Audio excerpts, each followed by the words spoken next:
Bismillahirrahmanirrahim. Assalamualaikum warahmatullahi wabarakatuh. Innal hamdalillah nahmaduhu wa nasta'inuhu wa nastaghfiruh wa na'udzu billahi min shururi anfusina wa min sayyiati a'malina. May yahdihillahu fala mudhillalah wa may yudlil fala hadiyalah. Wa asyhadu an la ilaha illallah wahdahu la syarikalah wa asyhadu anna Muhammadan abduhu wa rasuluh.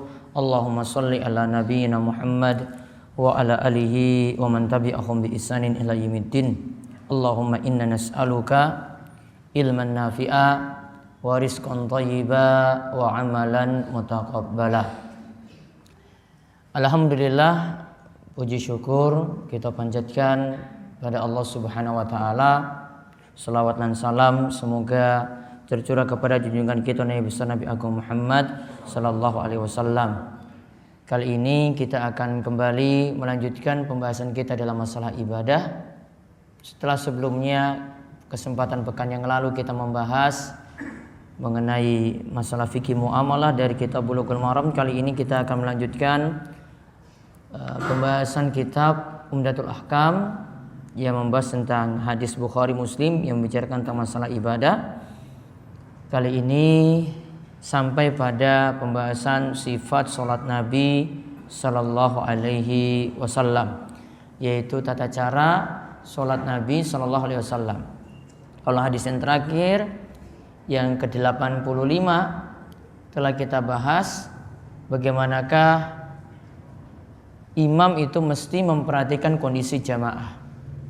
Yang dimaksud ketika imam melaksanakan sholat, maka untuk panjangnya bacaan ya dia mesti memperhatikan kondisi jamaah yang ada di belakang.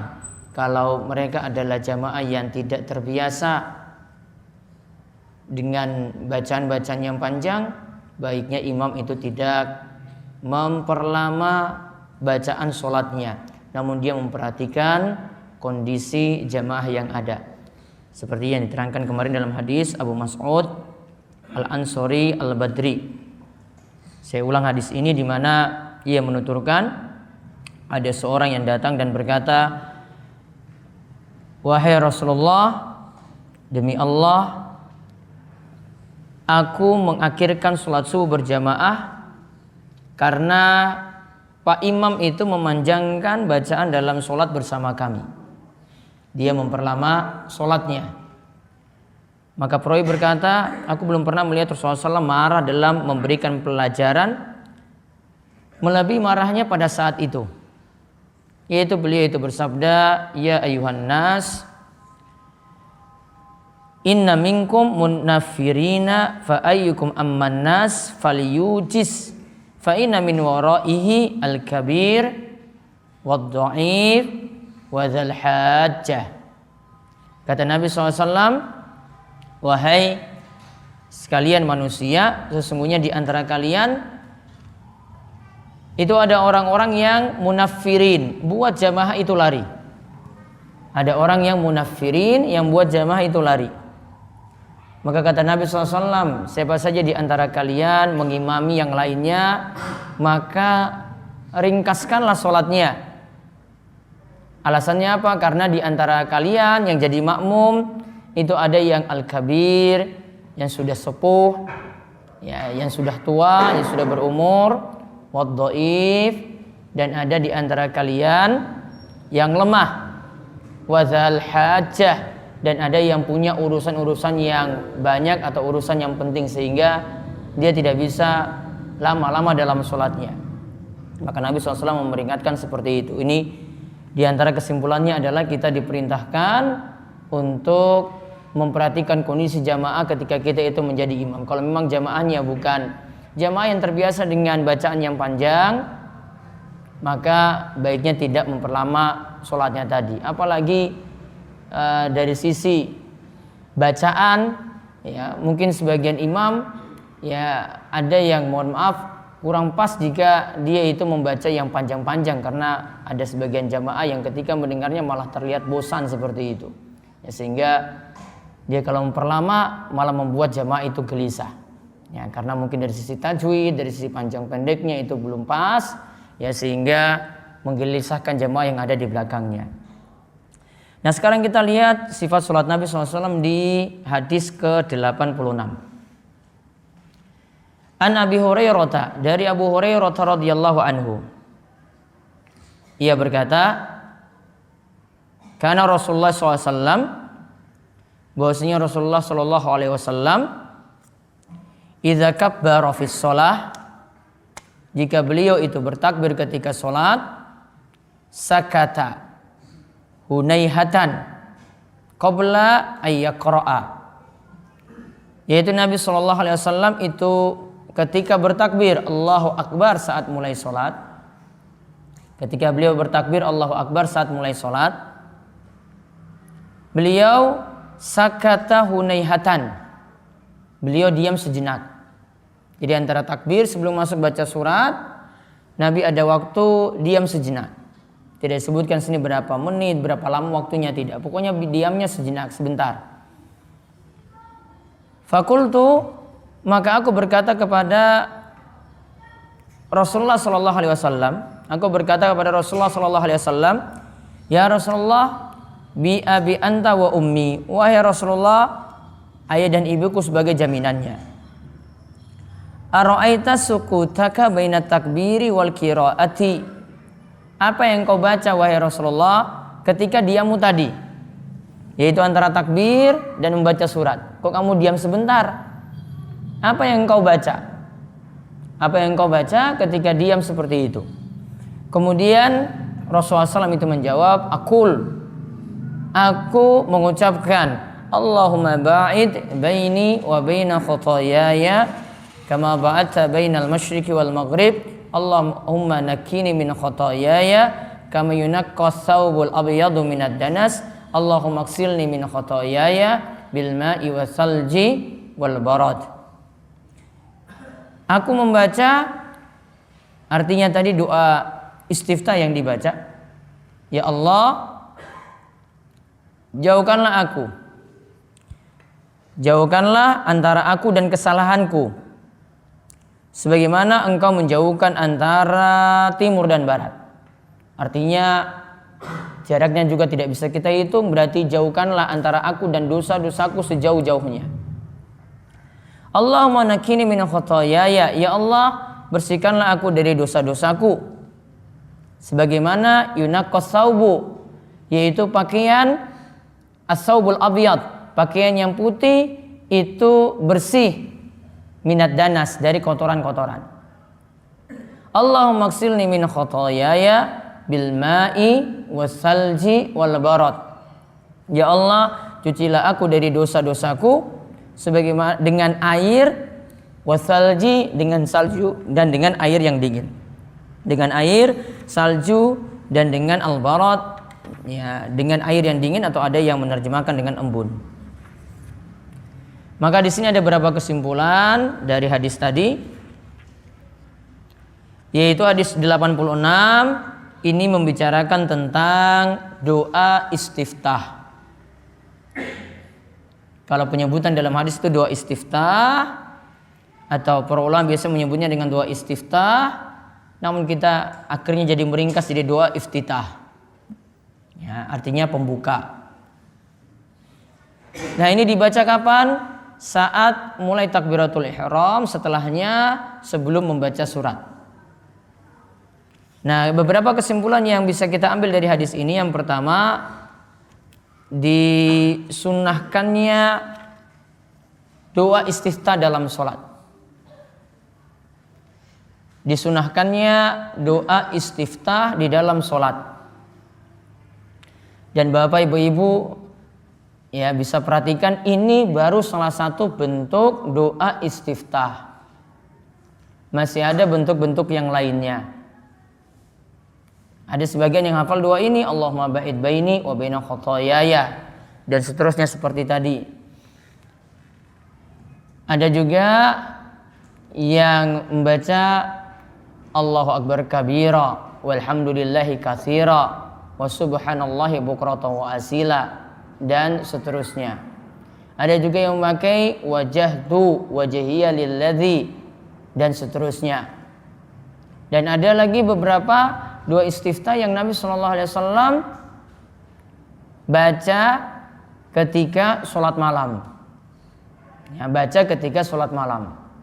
Nah, berapa bentuk doa istiftah ini nanti Bapak Ibu bisa baca secara lengkap di buku Sifat Sholat Nabi karya Syekh Muhammad Nasiruddin Al-Albani, atau bisa juga melihat di buku Hisnul Muslim karya Syekh Sa'id bin Waf Al-Qahtani. Ada terjemahannya, ada yang menulis dengan buku Hisnul Muslim, lengkap bacaan-bacaan zikir yang bisa dihafalkan dalam sehari, yaitu amalan-amalan dalam sehari tercakup dalam buku Hisnul Muslim tadi. Nah, di sini satu bentuk saja yang disebutkan, bukan berarti kita cuma menguasai doa istiftah ini. Saya sarankan pada Bapak Ibu-ibu sekalian, para jamaah sekalian, itu tidak cukup dengan doa ini saja, baiknya lebih menambah lagi dengan yang lain. Satu ini dihafal, nanti diganti lagi dengan doa-doa istiftah yang lainnya. Dikarenakan apa? Biar sholat yang dilaksanakan tidak hadir begitu saja. Artinya, wah, sudah masuk sholat, Allahu Akbar, seakan-akan jadi otomatis langsung baca Allahumma ba'id baini. Namun kalau kita, sekarang saya baca maghrib ini saya baca dengan doa wajahtu wajhiya lilladzi misalnya, ya, maka itu nanti jadi punya kesadaran sendiri. Jadi dia sadar, oh saya mau ganti dengan bacaan yang lainnya. Namun kalau ya cuma dengan bacaan ini saya tidak masalah, karena hukumnya juga adalah sunnah, dan memilihnya pun untuk doa-doa istiftah yang ada ini juga ya perkara yang jadi pilihan masing-masing. Kemudian ini jadi pelajaran juga bahwasanya doa istiftah ini sifatnya variatif. Maksudnya apa? Kita boleh milih bentuk yang mana yang kita sukai. Tidak dipaksa semua jamaah harus seragam. Ya, semua yang ada di Masjid Asy-Syakur ini harus seragam. Semua Allahumma ba'id baini juga tidak. Ya, tidak mesti seragam seperti itu. Ada yang pakai doa istiftah yang lain juga dibolehkan. Namun ada kesimpulan sebagian ulama yang ini nantinya menunjukkan doa istiftah yang sebagian ulama itu katakan lebih afdol. Saya bacakan riwayatnya dulu.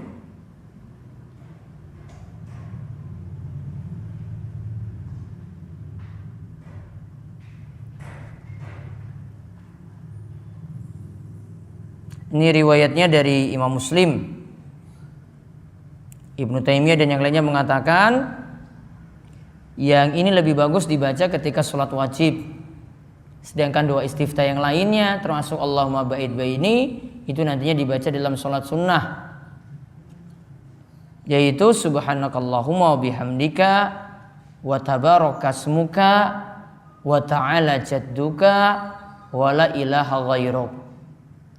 Subhanakallahumma wa bihamdika wa tabarakasmuka wa ta'ala jadduka wa la ilaha ghairuk. Ini mau dicatat? Saya diktekan di sini. Kalau mau dicatat biar jadi hafalan bisa saya diktekan. Hadis ini nanti riwayat Muslim, Abu Daud, Tirmizi dan Ibnu Majah. Hampir mirip dengan doa kafaratul majlis, namun tidak ada Rabbana di sini. Ya. Ditulis subhanakallahumma wa bihamdika. Subhanakallahumma wa bihamdika.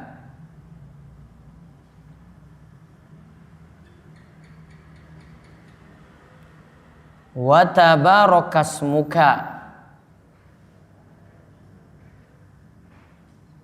Wa tabarakasmuka.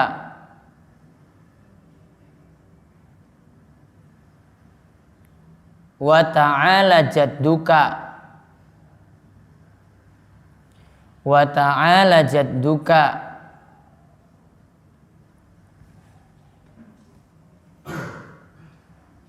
Wa la ilaha ghairuk. Wa la ilaha ghairuk.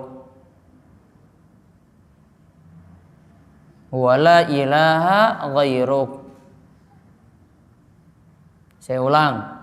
Subhanakallahumma wa bihamdika wa tabarakasmuka wa ta'ala jadduka wa la ilaha ghairuk. Coba dibaca serengan. Subhanakallahumma wa bihamdika wa tabarakasmuka wa ta'ala jadduka wa la ilaha ghairuk. Jadi ada 4 kalimat. Subhanakallahumma wa bihamdika wa tabarakasmuka wa ta'ala jadduka wa la ilaha ghairuk. Maha suci Engkau ya Allah, pujian untukmu, keberkahan itu atas namamu, dan juga segala keagungan itu adalah Engkau, milikmu, wala ilaha ghairuk, dan tidak ada sesembahan yang berhak disembah selain Engkau. Ya, ini saya bacakan ada perkataan dari Ibnu Taimiyah dalam kitab Sifat Shalah min Syarhil Umdatul Ahkam, min Syarhil Umdah. Ibnu Taimiyah mengatakan disunahkan membaca doa istiftah tadi dalam sholat wajib, sedangkan doa istiftah yang lain dianjurkan oleh sebagian ulama untuk dibaca pada sholat sunnah. Ya, dibaca pada sholat sunnah. Kenapa di sini dibaca pada sholat wajib? Bapak ibu-ibu perhatikan, ini ringkas atau tidak? Ringkas atau tidak? Lebih ringkas. Rata-rata tadi untuk diamnya Nabi SAW itu ringkas untuk sholat wajib. Kalau sholat sunnah terserah beliau mau panjangkan bagaimana. Ya, untuk sholat sunnah beliau terserah beliau mau panjangkan bagaimana. Jadi tidak pakai perhitungan dengan singkat-singkat seperti ini. Namun kalau untuk rata-rata sholat wajib, karena memperhatikan kondisi jamaah juga, Nabi SAW membaca yang singkat seperti ini. Dan ini diriwayatkan dari banyak sahabat. Sampai-sampai Ibnu Taimiyah memberikan alasan kenapa doa iftitah ini yang paling afdol untuk sholat wajib. Ya, ada alasan-alasan sampai sekitar 10 poin beliau sebutkan. Disebutkan lagi alasannya oleh Ibnu Qayyim dalam kitabnya Zadul Ma'ad, juga menyebutkan alasan-alasan kenapa doa tadi subhanakallahumma wa bihamdika wa tabarakasmuka wa ta'ala jadduka wa la ilaha ghairuk itu yang paling afdol untuk sholat apa tadi? Sholat wajib. Itu lebih ringkas. Namun jenengan bisa variasi. Ya kadang juga pakai subhanakallahumma bihamdika wa tabarakasmuka wa ta'ala jadduka wa la ilaha ghairuk untuk sholat wajib. Nanti tidak masalah kalau untuk sholat wajib pula memakai Allahumma ba'id baini wa baina khotoyaya. Ini sekali lagi sifatnya variatif. Boleh milih yang ini, boleh milih yang itu. Maka kalau kita ganti-ganti tidak masalah. Beda yang kita harus memilih satu pendapat. Ya, beda yang kita harus pilih satu pendapat. Ya, namun kalau ini sifatnya variatif, boleh pilih yang ini kadang-kadang, boleh ganti dengan yang lain juga kadang-kadang. Nah, kemudian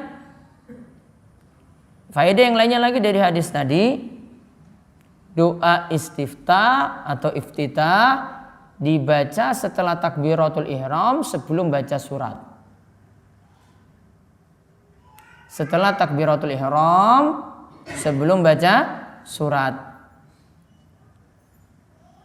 Pertanyaannya, gimana kalau untuk sholat id? Dalam sholat id itu ada takbir zawaid, ada takbir tambahan. Di rakaat pertama berapa takbir tambahannya? 7. Di rakaat kedua 5. Sekarang pertanyaannya, letaknya itu di mana untuk doa istiftah tadi saat sholat id? Di mana bapak-bapak? Sebelum surat, setelah takbir zawaid, setelah takbir tambahan, atau langsung setelah takbiratul ihram? Ibu-ibu pilih yang mana, Bu? Atau enggak baca kemarin? Pak Imam, pilih yang mana? Lupa karena takbir zawid aja yang penting. Ada beda pendapat dari para ulama. Ada yang memilih setelah takbiratul ihram langsung Allahu Akbar, Allahumma ba'id baini. Atau ada yang memilih juga setelah takbir 7 kali tadi baru baca doa iftitah. Wallahu alam yang paling tepat, walaupun ada beda pendapat seperti ini, hadis katakan setelah takbir beliau baca doa istiftah. Jadi langsung setelah takbir, setelah itu baru takbir zawaid. Jadi urutannya takbiratul ihram, setelah itu doa istiftah, setelah itu takbir zawaid, setelah itu baca ta'awudz, bismillah, langsung masuk surat Al-Fatihah. Walaupun ada beda pendapat dalam masalah ini. Kemudian kita lihat juga di sini. Tadi Nabi SAW diam sejenak, sukut, diam. Disebutkan sakata hunaihatan, diam sejenak. Kalau dikatakan diam berarti doa istiftah itu jahar atau sir? Maka kesimpulan yang ketiga, doa istiftah dibaca sir. Meskipun di sholat jahriyah. Meskipun sekarang kita lagi sholat maghrib, sholat ngisya, yang kita itu keraskan bacaan. Untuk doa iftitahnya dibaca sir, dibaca pelan. Dalilnya tadi Nabi SAW itu sakata hunaihatan, Nabi SAW itu diam sejenak untuk baca doa istiftah tadi.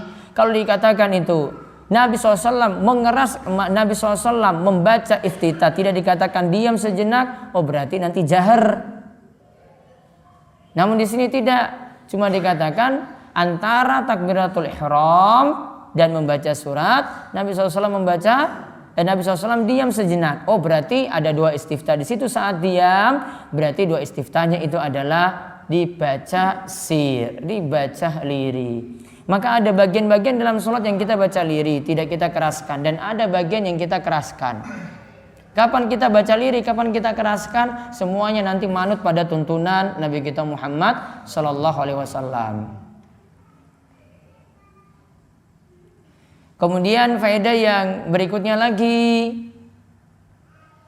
doa istiftah tidak dibaca panjang, terutama untuk sholat fardu berjamaah.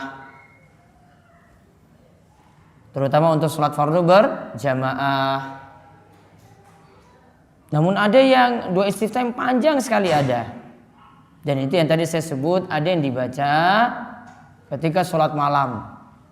Ketika sholat tahajud itu ada doanya sendiri, ya, lebih daripada tadi. Maka kalau sisi panjangnya sebenarnya tidak masalah. Namun kalau untuk sholat wajib, karena ini mementingkan jemaah yang ada di belakang, maka juga tidak dibaca terlalu lama. Kemudian faedah yang berikutnya lagi, para sahabat sangat ingin meniru Nabi Shallallahu Alaihi Wasallam dalam perihal apapun. Di sini tadi Nabi diam saja, mereka ingin tanya. Itu tadi diamnya baca apa wahai Rasulullah? Kalau kami diam juga ikut engkau diam, itu kami baca apa? Berarti para sahabat itu ingin meniru Nabi kita Muhammad Sallallahu Alaihi Wasallam. Jadi setiap apa yang dilakukan oleh Nabi SAW ingin sahabat tiru. Bahkan kadang mereka nggak tanya-tanya, pokoknya asal niru Nabi SAW saja. Asal niru Nabi SAW saja.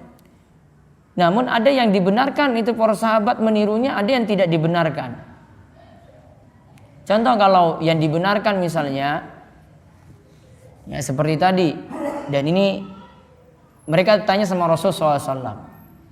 Namun sebenarnya ada yang tidak perlu, namun saking itibanya, saking ingin meniru Rasulullah SAW, mereka tetap lakukan tanpa nanya-nanya. Suatu saat Rasulullah SAW itu sholat, dan dulu Bapak Ibu sekalian perhatikan, para sahabat dan Nabi SAW sholat pakai terompah. Masuk masjid itu pakai sendal, karena dulu belum ada keramik seperti Masjid Asy-Syakur saat ini. Yang ada cuma lemah, cuma tanah. Masuk ke masjid dengan terompahnya, sholat juga pakai terompah. Maka Nabi SAW pernah menyebutkan di antara kekhususan umat Islam dibolehkan sholat pakai sendal seperti itu. Bahkan sekali-sekali kita sholat juga seperti itu agar bisa menyelisih ibadah ahli kitab. Ya, di antara alasannya seperti itu. Nah, saat itu Nabi SAW sholat dan di bawah sendalnya itu ada najis. Maka di tengah-tengah sholat, ketika sedang sholat ini, sholatnya sudah berjalan, Nabi SAW melepas sendalnya tadi, melepas terompahnya tadi. Di tengah sholat tiba-tiba lepas, lepas. Para sahabat yang di belakangnya ikut lagi, semuanya pada lepas sendal lagi. Ya, yang di belakang semuanya lepas sendal. Mereka tanya Rasul atau tidak? Tidak tanya Rasul. Pokoknya lihat, Rasulullah SAW kok copot sendal? Sudah kami copot lagi, tak. Ditaruh sendal. Sholat dalam keadaan tidak pakai sendal. Rasul setelah sholat terus tanya pada para sahabat, kalian ngapain ikut-ikut saya lepas-lepas sendal? Wahai Rasulullah SAW, kami lihat engkau copot sendal, kami juga ikut copot sendal. Tanya enggak pada Rasul? Tidak tanya. Ya. Mereka cuma asal ikut Rasul saja. Artinya mereka sangat-sangat ingin ittiba pada Rasul Shallallahu Alaihi Wasallam. Namun Rasulullah SAW maksudkan tadi, ya beliau ceritakan Jibril tadi beritahu saya di bawah terompa saya ada najis, maka saya lepas. Maka nanti berlaku juga demikian. Kalau di tengah-tengah sholat kita temukan najis, maka najis tadi harus disingkirkan. Contoh, para ulama sepakat darah itu najis. Orang mimisan keluar apa? Darah. Wudunya batal atau tidak? Kalau kita hukumi tadi najis, batal atau tidak, Bu? Saat tengah sholat mimisan, dia pas ruku, pas sujud keluar, darah mengalir. Darah mengalir dalam Al-Quran masuk dam masfuh, ya kan? Berarti dihukumi najis. Batal enggak sholatnya? Batal atau tidak sholatnya? Keluar kencing di tengah sholat, batal enggak sholatnya? Batal atau tidak? Batal. Atau para ulama itu rinci, kalau darahnya itu banyak batal, kalau darahnya sedikit dimaafkan. Contoh kalau darahnya sedikit, ini ada goresan, nggak sengaja pas tengah sholat, ya cuma goresan kecil saja, kelihatan darah. Ini darahnya namanya darah sedikit, damul yasir. Seperti itu dimaafkan. Tidak membatalkan wudu, berarti tidak membatalkan sholat. Namun kalau mimisan, banyak apa sedikit? Banyak atau sedikit? Banyak. Netes ngalir, berarti sholatnya batal. Sekarang dilanjutkan nggak sholatnya? Tidak dilanjutkan. Itu kalau keluar mimisan. Namun kalau darah tadi, dia lanjutkan nggak? Darah cuma di sini aja, satu goresan. Lanjut atau tidak? Lanjut. Nah ini bedakan tadi dengan kenapa Nabi SAW kok tetap lanjut sholatnya, padahal ada najis di terompahnya. Kenapa Nabi SAW tidak batalkan? Bukan, dikarenakan najisnya baru diketahui ketika tengah-tengah sholat dan bisa dilepas, maka sholatnya tetap boleh dilanjutkan. Beda kalau kentut di tengah-tengah sholat batal. Kalau najis, sifat najis itu bisa dilepas. Kalau bisa dilepas, sholat dilanjutkan, maka tidak masalah. Terus sholat yang sebelumnya tadi gimana? Berarti dia separuhnya sholat dalam keadaan najis. Seperti itu tidak masalah, karena ini masalah najis. Termasuk kalau orang setelah sholat baru ketahuan di celananya itu ada bekas kencing. Maksudnya tadi pakai sholat, ini kencing bayi, kencing anaknya sendiri, dia tidak perhatikan. Sampai selesai sholat baru terlihat, waduh tadi ada kencing anak saya. Sholatnya tidak perlu diulangi, karena najisnya baru diketahui setelah sholat. Beda kalau kentut, beda kalau hadas. Kalau hadas baru diketahui setelah sholat, sholatnya diulang, karena berbeda. Jadi bedakan antara hadas dan najis, hukumnya seperti itu. Jadi lihat tadi kita kembali, para sahabat itu sangat ingin meniru bagaimana setiap aktivitas ibadah Nabi Shallallahu Alaihi Wasallam. Ada yang mereka itu ikuti gitu saja tanpa bertanya pada Rasul SAW. Ada yang Mereka bertanya pada Rasul, ini bagaimana hukumnya? Kenapa engkau diam? Kenapa engkau gerakannya seperti ini? Mereka bertanya pada Rasul SAW langsung, biar bisa menirunya. Namun ada juga yang mereka niru-niru, namun sebenarnya tidak perlu ditiru. Contoh, ada yang kita kenal dengan napak tilas. Ada yang kita kenal dengan napak tilas. Dulu Ibnu Umar tahu Rasulullah SAW setiap jalan, beliau tahu ini Rasulullah SAW lewat jalan ini. Kemudian beliau berhenti di situ. Maka setiap kali Ibnu Umar itu lewat jalan tadi, Ibnu Umar berhenti di sini, jalan lagi, dia tahu Rasul berhenti di sini, dia juga berhenti di situ. Tujuannya apa? Napak tilas. Ya, tujuannya napak tilas. Boleh ataukah tidak seperti ini? Para ulama katakan yang dilakukan oleh Ibnu Umar tidak tepat. Dikarenakan apa? Rasulullah SAW tidak menyuruh kita mengikuti jejak jalan beliau dan tempat-tempat yang beliau singgahi. Karena ini bukan maksud kita ikuti secara langsung. Sama seperti dalam hal model pakaian. Rasul pakai imamah, Rasulullah SAW itu pakai gamis. Apakah harus persis plek kita juga? Kaum muslimin yang ada di Indonesia juga mesti ngikut. Wah, saya harus tutup kepala pakai imamah. Saya harus yang pakaiannya nih modelnya itu persis seperti Rasulullah SAW. Tidak mesti niru seperti itu. Kenapa tidak mesti niru? Ini untuk pakaian laki-laki nggih. Kalau pakaian ibu-ibu ya tetap nutup aurat semuanya. Ya, kalau untuk pakaian laki-laki, kenapa kita tidak mesti niru gamisnya Rasul SAW? Dikarenakan beliau pakai, bukan maksudkan ditiru secara zatnya, yaitu ditiru pakaiannya bukan. Namun yang ditiru adalah dalam masalah menutup auratnya. Maka kalau pakai Indonesia, pakai koko, pakai sarung, pakai celana sudah nutup aurat, maka itu yang diperintahkan oleh Nabi SAW. Bukan mesti niru persis plak seperti itu. Jadi tidak bisa dikatakan ini yang paling sunnah dari Nabi SAW. Ini yang paling sunnah dari sisi pakaian, tidak bisa.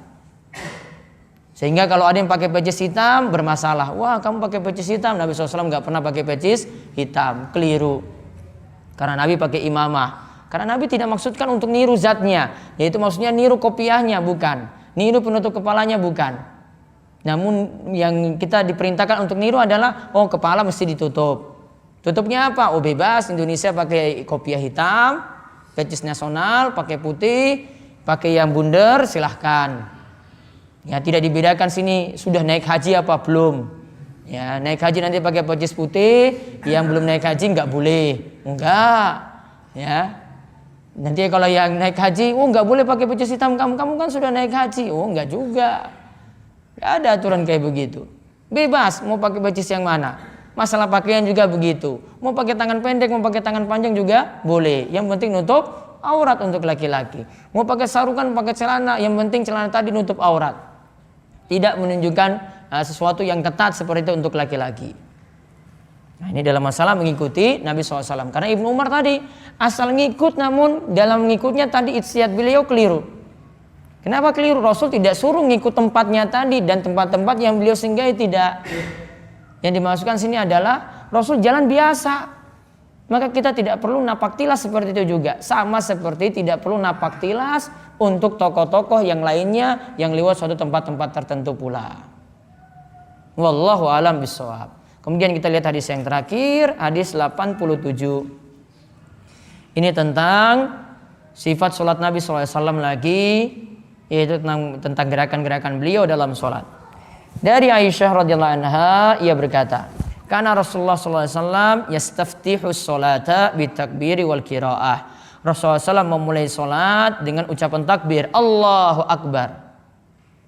Dan ketika itu beliau membaca surat mulai dengan alhamdulillahi rabbil alamin. Wa kana idza raka'a lam yushkhis ra'sahu wa lam yusawwibhu. Rasulullah SAW ketika ruku, yaitu turun ruku, Allahu Akbar.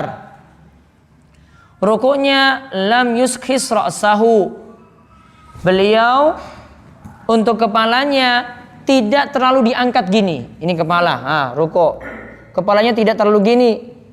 Juga tidak walam yusawwibuhu, beliau tidak terlalu menundukkannya. Ya, jadi kepala, perhatikan kepalanya ketika ruku, Rasul tidak terlalu naikkan. Dangak gini enggak disuruh lihat tembok ketika ruku. juga tidak terlalu turun. Untuk lihat lututnya tidak. Namun apa? Dikatakan di sini walakin baina dzalik, berarti tengah-tengah antara begini dan begini, antara diangkat dan antara diturunkan, berarti lurus gini saja. Sehingga nanti kelihatan lurusnya dengan ini apa? Punggung. Terlihat lurus dengan punggung kepalanya tadi. Jadi tidak terlalu diangkat gini, tidak terlalu turun gini. Nah, kemudian wa kana idza rafa'a ra'sahu minar ruku' lam yasjud hatta yastawiya qa'iman. Rasulullah SAW ketika bangkit dari ruku, beliau tidaklah langsung sujud, namun beliau berdiri, negakkan badannya. Terus wa kana idza rafa'a ra'sahu minas sajdati lam yasjud hatta yastawiya qa'idan. Ketika Rasulullah bangkit dari sujud, beliau mengangkat kepalanya, beliau tidaklah sujud. Bentar. Apabila dan beliau mengangkat kepalanya dari sujud, niscaya tidak akan sujud kembali hingga duduk tegak. Jadi ketika sujud, sudah sujud, bangkit, Allahu Akbar, duduk antara dua sujud, tidak sujud lagi sampai duduk tegak. Itu yang kita kenal dengan apa? Duduk antara dua sujud. Wa kana yaqulu fi kulli rak'ataini at-tahiyah. Setiap dua rakaat beliau itu mengucapkan tahiyat. Wa kana yafrishu rijlahul yusra wa yansibu rijlahul yumna. Dan beliau ketika tahiyat tadi yafrish, beliau tegakkan, beliau bentangkan kaki yang kiri. Wa yansibu rijlahul yumna, dan beliau tegakkan kaki yang kanan. Maksudnya kaki kiri diduduki, kaki kanan itu ditegakkan, yang kita sebut dengan duduk iftirash. Kaki kiri itu diduduki, kaki kanan itu ditegakkan, kita sebut dengan duduk iftirash. Di sini disebut tadi kulla rak'atain, setiap dua rakaat. Di sini tidak dibahas ini tahiyat awal atau tahiyat akhir. Kemudian Rasul melarang lagi duduk, wa kana yanha an uqbati syaitan, melarang duduk seperti duduk syaitan, wa yanha ay yaftarisha ar-rajul zira'aihi iftirash as-sabu'. Rasul juga melarang duduknya iftirash, seperti seorang itu duduk dengan yaitu sujudnya menempelkan ini. Ini apa? Lengan ditempelkan saat sujud, seperti binatang buas itu sujud.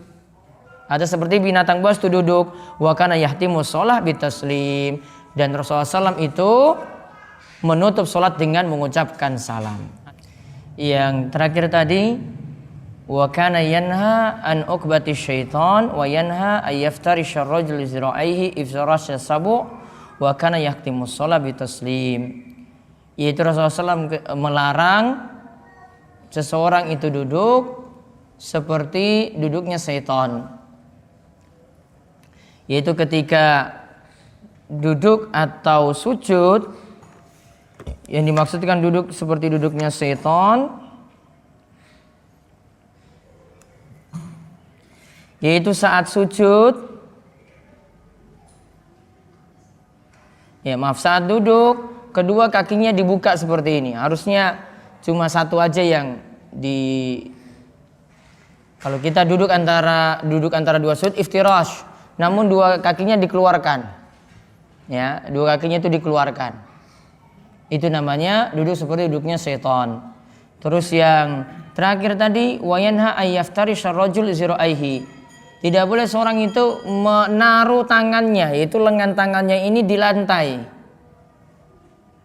Seperti binatang itu, yaitu binatang buas, melakukan iftirash ketika dia itu duduk. Yaitu binatang itu kalau duduk juga seperti ini.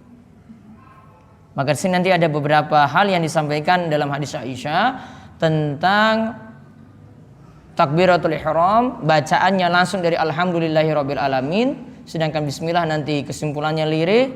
Kemudian cara rukuk gimana, cara bangkit dari rukuk gimana, cara sujudnya tadi yaitu duduk antara dua sujud juga itu dibuat tegak sebelum sujud lagi.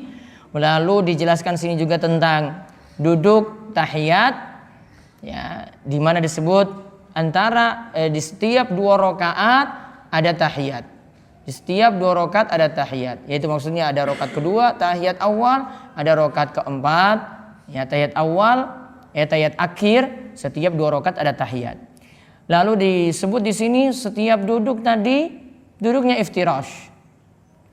Ya, namun di sini tidak disebut, ingat kaidah dalam bahasa Arab, tidak disebut angka ini tidak menunjukkan harus setiap 2 rakaat itu duduknya iftirash, atau sholat yang cuma 2 rakaat duduknya iftirash. Pemahaman angka dalam hadis itu tidak dipakai. Maksudnya apa? Maka kalau kita menentukan untuk tahiyat awal duduknya seperti apa, tahiyat akhirnya seperti apa, mesti kompromikan dengan hadis yang lain. Ini duduk tahiyat awal seperti ini, duduk tahiyat akhir seperti ini. Bukan pakai angka, karena ada tahiyat akhir yang cuma 3 rakaat. Ada yang tahiyat akhir cuma 1 rakaat, ada yang tahiyat akhir cuma 2 rakaat.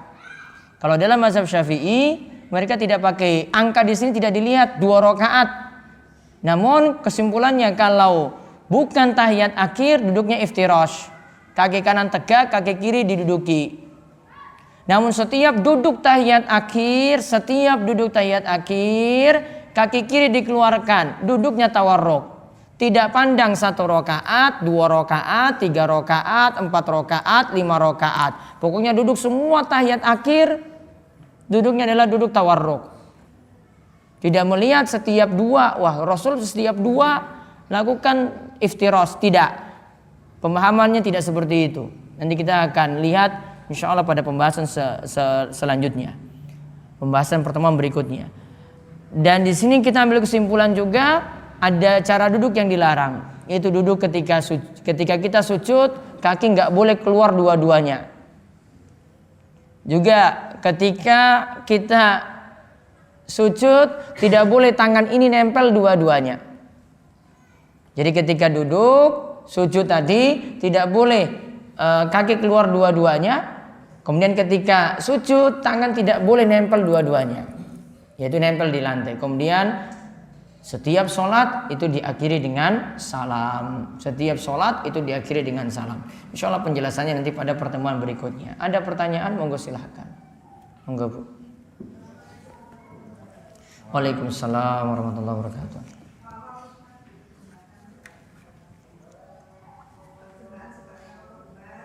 Subhanakallahumma bihamdika tabarakasmuka wa ta'ala jadduka wa la ilaha ghairuk. Artinya, maha suci engkau ya Allah, aku memujimu. Maha berkah namamu, maha tinggi kekayaan dan kebesaranmu. Jaduk itu kekayaan dan kebesaran. Maha tinggi kekayaan dan kebesaranmu. Wala ilaha ghairuk, tidak ada sembahan yang berhak disembah selain engkau. Ya, tidak ada sembahan yang berhak disembah selain engkau. Hadisnya riwayat Muslim. Ada lagi? Ya.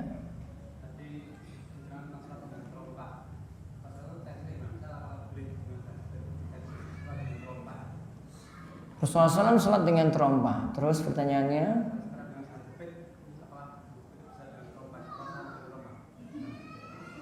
boleh. Sholat dengan sandal jepit juga boleh, dengan sepatu juga, itu juga yang dimaksud, sama maksudnya. Namun tinggal memperhatikan kondisi kapan kita mengenakan. Ya, tinggal memperhatikan kondisi kapan kita mengenakannya. Wallahu a'lam. Ada lagi?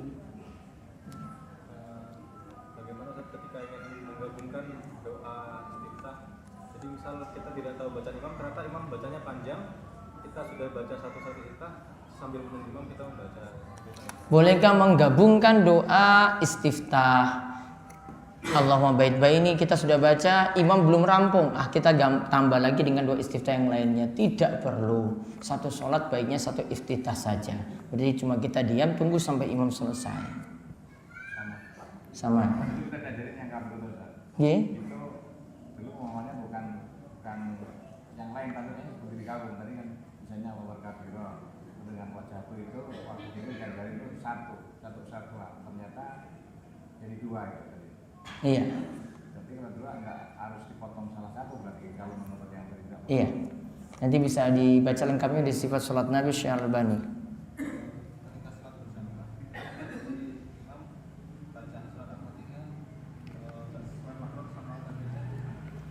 Imam baca Al-Fatihahnya tidak sesuai dengan makhrajnya.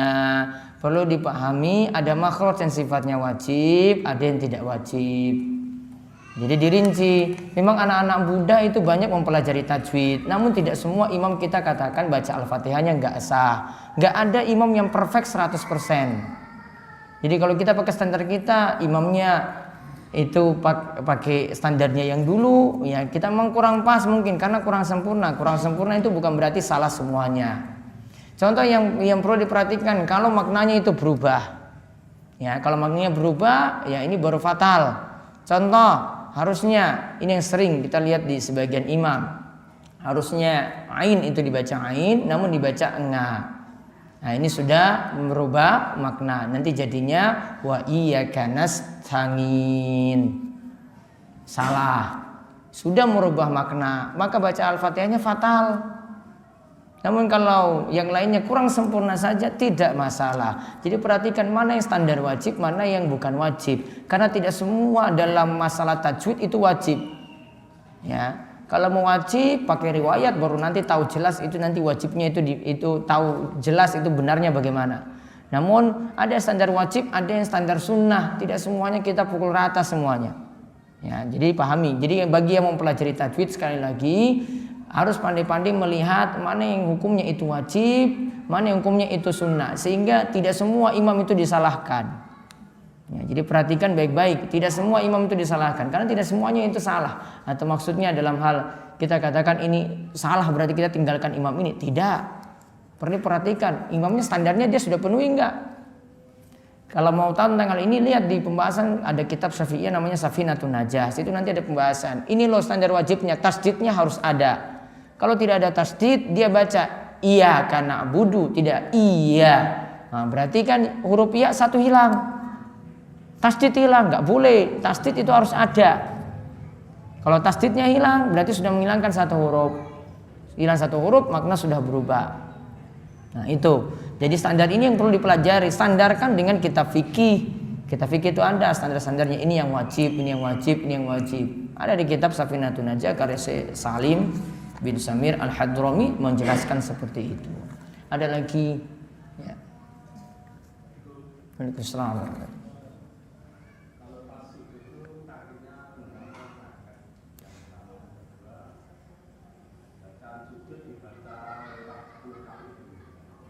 Bacaan sujud lebih 10 kali. Taib. Yang pertama, ketika sujud itu kakinya renggang atau rapat. Ada riwayat yang menyebutkan itu renggang, ada riwayat yang menyebutkan itu merapatkan. Seperti pilihan dari Syekh Nasiruddin Al-Albani dalam kitabnya Sifat Salat Nabi. Namun sebagian ulama mendoifkan hadis ini. Yaitu hadis yang menyatakan kaki itu rapat ketika kita itu sujud, hadisnya itu dhaif. Maka di sini tinggal pilihan, mau merapatkan boleh, mau merenggangkan juga dibolehkan. Dua-duanya dibolehkan. Sedangkan yang tadi bacaan ketika sujud bolehkan lebih daripada 10 kali. Kalau bacaan imam itu lama, silahkan membaca lebih daripada 10 kali. Kalau bacaan imamnya itu lama. Karena standarnya nanti patokannya itu imam. Kapan kita boleh memperlama, kapan tidak. Kalau pas sendirian silahkan, bebas. Ya, taib. Ada lagi? Ibu-ibu ada lagi? Ntar ada satu pertanyaan kertas. Semisal anggap saya punya teman namanya B. Si B ini akan menjual motor senilai 12 juta. Si B akan menjual motor harganya 12 juta. Kemudian saya punya teman lainnya namanya si C yang hendak cari motor. Ya, lalu saya bilang kepada si B, gimana kalau motormu saya jualkan senilai 12,5 juta. Karena temanku ada yang butuh Kemudian si C menyetujui untuk motor tadi mau dibeli 12,5 juta. Setelah beberapa hari atau bulan si C mengetahui kalau harga motor saya naikkan 500.000. Yang punya motor siapa tadi? Yang punya motor si B kan? Yang kalau susah kalau pakai sisi gini. Si B yang punya motor, si C itu yang butuh motor. Ya toh? Kemudian si C tahu dinaikkan jadi 12,5 juta. Ini setelah 3 bulan baru diketahui. Kalau harga motor saya naikkan 500.000, ya. Lantas si C marah kepada saya setelah mengetahui hal itu. Kemudian apakah saya zolim Ustadz dan berdosa? Apakah harus mengembalikan uang itu kepada pembeli? Sekarang jenengan jadi calo untuk siapa di sini kira-kira? Ini calo untuk yang butuh motor, yaitu si C tadi kan? Ataukah calo untuk si B di sini? Kalau kita tahu cerita ini, calonnya untuk siapa? Hah? Siapa yang butuh motor? Si C kan? Berarti dia calon untuk si C. Dia kan bantu si C harusnya. Maka kalau dia menaikkan harga, itu harus bilang sama si C. Ya, kan si C nggak tahu kan, makanya protes. Seandainya dia beritahu sama si C, mohon maaf, aduh ini saya uang capek saya ini. Ya, padahal sebenarnya nggak capek juga ini sebenarnya. Mau bilang capek gimana? Dia cuma ngomong kan, saya punya motor kan, nah ini saya jualkan. Mana capeknya nggak ada kan? Kecuali dia bawa dari Jakarta sampai sini gitu, kita bilang uang capek saya bawa motor gitu. Kamu kasih saya berapa lah? Nah itu harusnya diminta sama si C yang butuh. Maka wajar si C protes. Berarti solusinya gimana? Minta keridoan si C. Memang saya mohon maaf, saya naikkan 500.000. Kamu ridho atau tidak? Kalau nggak ridho, berarti kembalikan 500.000 tadi. Gak bisa. Kecuali dia itu calon untuk si B, dia beritahu, kamu 12 juta ya? Baik, saya nanti jual kepada si C ini, saya jual tambah 500.000 untuk saya. Nah terus dia datang lagi kepada si C, dia beritahu juga, ini saya sudah dapat 500.000. Jadi si B ini sudah tahu, si C sudah tahu, aman.